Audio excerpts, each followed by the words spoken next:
You know what? It's easy to install a new motherboard in your machine. It's a cheap upgrade, and you're probably going to have to if you're moving to a new processor. So we run through the steps they need. Yeah, this is actually a great thing to focus on. We've talked about building computers in all the different aspects, but installing the motherboard is kind of the fundamental step. You've got to put that big circuit board in there before you can put anything else in. What's really slick is the base plate for our motherboard in this system, and we can pull it out and we can mount it right on the table much, much easier than actually having to install it in the system. That's not typical, but even if it's still in the case, this is what it's going to look like. I just want folks to know why I'm not bent over a case reaching Yeah, normally we have to jam our hands in there. All right, so this is your basic motherboard right here. If we get the down shot, and look at this really tight in here, these are the places, of course, where we're going to mount all the little screws in there. And you see those little metal tabs in there? We're going to actually use the screws that came with the system, and you see those, if you can get really tight there, you see a little red... It's just a piece of paper, really, but it's to insulate it. Yeah. And now you've also put risers here, and this is typical. You would do this. Sometimes it's a brass offset. In this case, it's a little. Could be brass, could be plastic. These actually snap into place, and you turn them. Those are actually A, they keep the motherboard off the base of the system, and B, they give you some place to tighten the motherboard screws down into. Cool. And different system cases have different layouts, so you can do ATX, AT, Baby AT, NLX, all those cool things. We're going to line this up here really quick. Now, there are a couple of things to think about. First of all, you want to use as many as you can, because you want to have that nice stiff motherboard, but you don't use too many. Every single one of those risers has to have a matching screw hole and screw.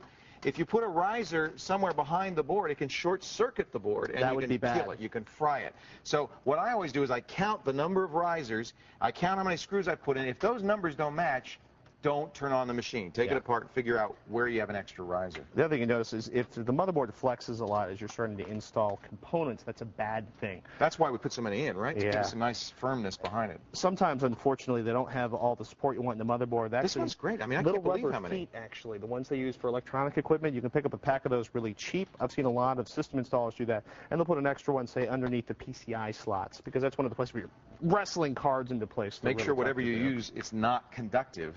Because again, you can short circuit. There's just tracery underneath there. Should we say that one more time? Don't short out the motherboard. Would you like to apply a little bit of the goop to the processor? So the next stage, after he puts all the screws in, is we're going to actually install the processor. This is always fun with Patrick around. We've got an AMD Athlon chip, and very important with all the modern chips is cooling. Now these are flip chips, which means the actual processor core is right there, that little piece of glass right there. Where am I going? Okay. And this processor core, we're going to put a little bit of thermal grease on, not much. Yeah, just a little dab will do you. It's like Brill cream. If you put too much on there, it's going to be actually make it more difficult to have. This is designed to make a nice, close contact to conduct as much heat as possible between the processor and the heat sink. So actually, we're going to smoosh that on there a little bit. Now, the biggest thing with the AMD, it's pretty easy to. I'm not going to be able to do that. So there we go. So it's pretty easy to install this wrong, as we all know. It's everyone. It's so funny when Pat breaks a chip, especially on national television. It's not that funny. All right. Now, you see the slot on this? It's cut away. That's designed to go to the end of the socket. And remember, we've told you this a million times. They call these ZIF sockets, zero insertion ports. The chip should just drop into place. Make sure the pins are aligned properly.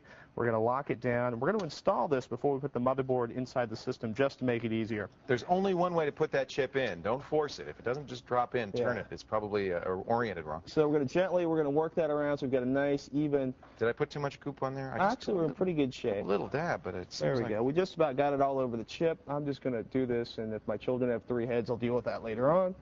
So this is a really interesting grease? part. What is it that they typically make that out of? There's all sorts of it. Sometimes silver, sometimes lithium.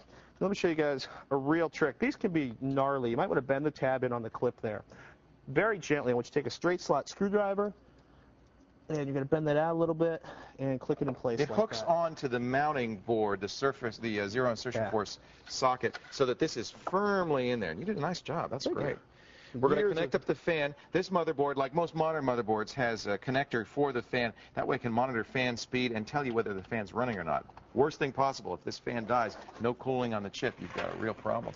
Now we're going to make sure we have the right side of the case up. Should I put the memory in before you do that? We can do that either way. You feel good? You're going to put that in now? Go ahead. Well, you know, be my guest. The only thing I risk is I figure memory is a high enough component where you don't want to try to snap it off there. So here's where our slots are in the system. Here are the slots on the motherboard. We're going to slide that in there like this. This is nice. I like this. I can feel Yoshi cringing in the background. You can smell breakage. You'll also see occasionally cases that have these motherboard trays on a drawer that slide out. But even if they don't, it's not so hard to get into the case here and do what we just did. You just have to work inside the case. It's better for TV to be able to pull it out. Yeah, it's in there good. One last thing we want to point out, there's actually going to be a cover for all the different ports that are on the motherboard. Make sure you put the right cover in the system before you try to It has to match the connectors that are on the back. All right, let's slide this thing over. Do you have that memory chip? I do. Here you go. Now, this is a standard DIMM. DIMMs, unlike the old days of SIMs, going up and down, straight up and down, a 90-degree angle to the motherboard. They have little notches on them. There's only one way to put them in. So make sure you align it up. And then put it in straight up and down. Okay, can we get the shot from above on this? This is great. I want you to watch this. We line it up. We slide the chip in the socket. Make sure the cutaways are right.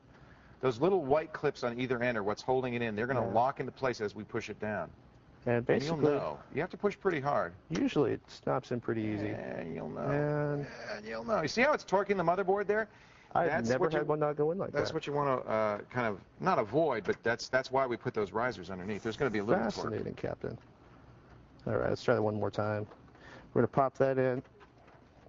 Wow, that is one ornery piece of memory, and it's in place. But you heard it pop. Yeah, it was a nice solid click. It will take a little effort, not a whole lot, though. One last incredible trouble spot we want to talk about here. These are all of the individual connectors. Yeah, these your reset button, your power switch, your speaker, all that good stuff. If you connect up, especially with the LEDs, if you connect them up, you can just see the little words on there.